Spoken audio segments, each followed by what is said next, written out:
me find a picture of the Bell Witch. It's like a big bitch that work at Taco Bell. Like, look, we ain't got no goddamn quesadilla. Goddamn Bell Witch. All the sightings are just in Taco Bell. That'd be hilarious. She just worked there. Fire mild sauce. You want fire mild sauce? Like, ah!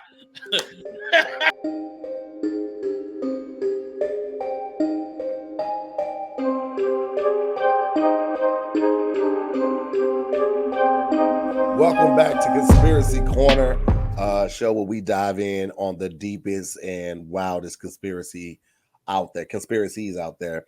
I'm Tahir Moore. I'm Patrick Cloud. And our special guest today is CP, none other. What's up? Hey, I missed the cue. What's on the docket today, Pat? Today we're talking about the Bell Witch hauntings. I'm actually very scared of anything involving witches because I feel like that shit is for sure real. And I've never heard of this one. So the Bell Witch hauntings. This is also known as the Bell Witch legend or the Bell Witch curse. This centers around a series of alleged paranormal events that occurred in Adams, Tennessee in the early 19th century. The haunting is named after the Bell family, who claimed to be tormented by a malevolent entity known as the Bell Witch. The haunting reportedly began in 1817 when John Bell encountered a strange animal on his property, and he described it as having the body of a dog and the head of a rabbit.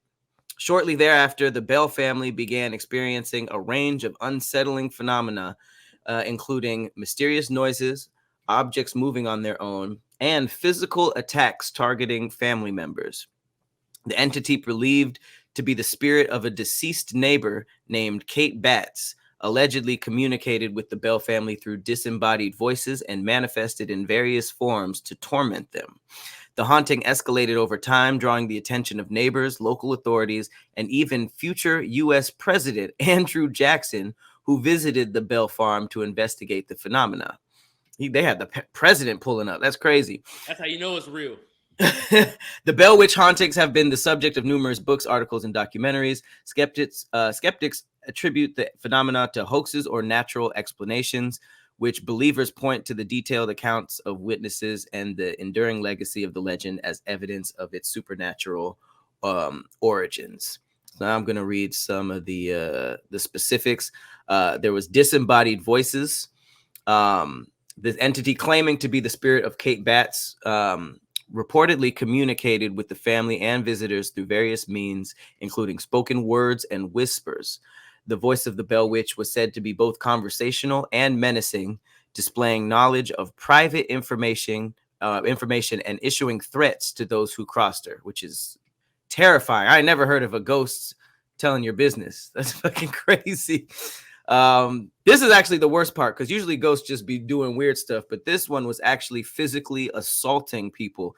It says the Bell Witch was believed to be capable of inflicting physical harm on the members of the Bell family and others who entered the Bell household. Witnesses reported being scratched, pinched, and slapped by unseen hands attributed to the entity.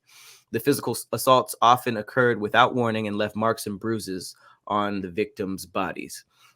There was also poltergeist activity, objects moving on their own, furniture being overturned, loud banging noises emanating from within the Bell home, and just causing overall chaos and disruption. Another horrible one was animal manifestations. It was the Bell Witch was said to have the ability to manifest in the form of animals, adding to the eerie atmosphere. Dogs with glowing eyes, large spectral birds, and of course that dog that had the rabbit head, which is crazy. There was also psychological manipulation. The Bell Witch was believed to possess the ability to manipulate the thoughts and emotions of those that she targeted. Witnesses described feeling intense fear, anxiety, and paranoia while in the presence of the entity, which often exploited their vulnerabilities and insecurities. The last one is predictions and prophecies. The Bell Witch was said to possess a prophetic ability, predicting future events and issuing warnings to the Bell family and others. Some of these predictions reportedly came true, further solidifying the belief in the entity's supernatural powers. So we had disembodied voices, physical assaults, poltergeist activity, animal manifestations, psychological manipulation, and predictions and prophecies. So this is probably one of the worst hauntings I've ever heard of in my entire life. That's a crazy laundry list of shit that can happen. She was slapping you, assaulting you, and then warning you about stuff. That's crazy. Here go the thing. First of all, that's scary as hell. So to have a ghost slap the shit out of you and you don't even know how to block or where to block or when to block, that's crazy. Or the fact that it's telling you they were talking shit about you when you left. You didn't know that, did you? You're like, what? You know Personal info? Duh. But sometimes these stories come out and it's so like this is obviously very real. Like if the president why obviously the president had to come there, mind you, it probably wasn't a lot of shit going on in the early 1900s, but anytime a new newspaper article dropped, they was like, I'm going there. That new that, and then it's just too many. It's like either it can touch you or it can make noise, or it can like it don't just do all that and warn you and know your business and know how to turn into different animals, and then they give you the specific animals. It's like, no, I believe it. But here's the thing: the thing about the like shit like this Mothman theory is that the reason why I believe that these beings who can warn you about future things are interdimensional is because time does not exist outside of our dimension the way that we think it does. So like if these things, like if you die and you're on a spiritual plane, you might see this whole shit play out before we see it play out, because you in a whole different realm sharing our space. If you could pop in and out of our dimension, like time travel or time viewing probably is something that is very feasible to these type of beings. So like the fact that they would warn you about future things happening and then those things happen, it leads you to believe that like the time that we're experiencing is not even really like the time that every entity has to experience on our timeline. Yeah. I wonder, would you take advice from an entity that looked like a person over an entity that looked like, what was it, a dog with what kind of head? Rabbit head. Rabbit head, which is wild as hell because that head would be so ill proportioned to that body. But which I was thinking a big ass rabbit head. You talk about a regular size rabbit head on like a Rottweiler. That's fucking even scarier. Big ass shoulders and shit. What would you listen to quicker? Like a humanoid entity or something like this misshapen and smashed together type of entity? Humans lie. I've never had a rabbit dog lie to me. I feel like, why would a rabbit dog need to lie? Well, what's crazy is that I think those were separate. I think the animal manifestation happened, but then the predictions and prophecies was like separate. You know, it was almost like how we were talking about how the Mothman, it would just appear and then something bad was coming, which to me is scary. Like usually ghost stories are just like you see a soldier and you're like, damn, that was scary. But that added layer of like, you saw this, that means something is about to happen.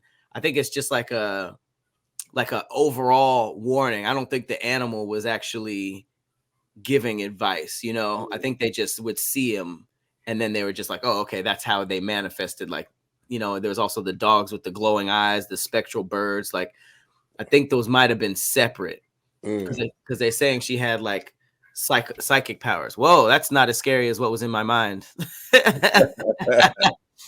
Humanoid head with a horse body and then the rabbit ears.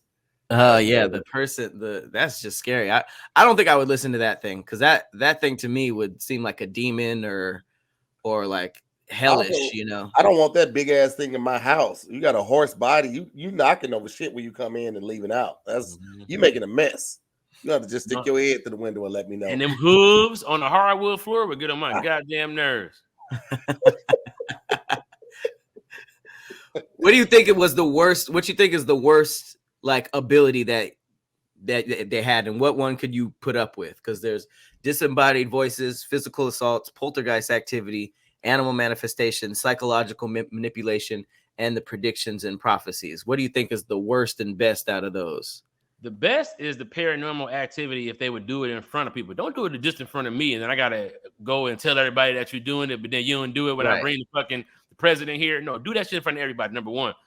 But number two, I think that the best would be the predicting of the future, right? If I could gain their trust, I could get lottery numbers, I could get sports wins, I could start gambling, we can get rich together, I could buy us a new house for you to haunt.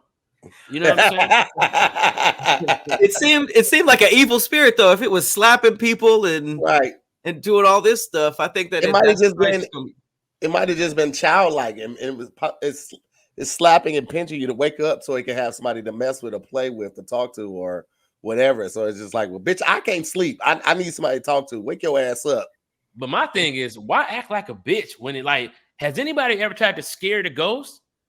Like the ghost slap you, pow, you be like, yeah, I like slaps. Go, what the fuck? Yeah, you know what I'm saying? Like everybody always act scared. Let's scare the ghost. Like, you just hear footprints leaving, like click, click, click, click, click. Yeah. Look, imagine going into a haunted house and slamming doors and throwing shit around. Like, yeah, bitch, I'm haunting too. You know what I'm saying? Like, dog, you gotta think outside the box. Feed off of negative energy too, though. That's why, like, you ever see the movies where it'd be like a brand new family and they tight as hell when they move in, but then like 30 minutes in, they all arguing, they damn near get a divorce, they hate the kids. Yep. They like that shit. The menaces, just causing chaos all around the world. So it's weird to me, like, because I still don't I never really understood the purpose for ghosts doing that type of shit. Like, is it because they're disgruntled or because they're just an evil entity? Is it because they just trying to communicate? Like, we have no way of knowing. And so, like, because of that, you don't know the right way to respond to some shit like that. That's the crazy shit, not knowing how to respond to it. It is crazy that we always use the term feed off of, because like what CP was saying, if these are people, if these are like interdimensional beings, they're not physical like us, they are pretty much energy. So it's kind of like how when you have a dog and you mad and stuff like that, and they're just like, oh, what we mad at? Like they literally can like feel that, when you sad, they can come up and comfort you, like no language. They can feel exactly what's going on.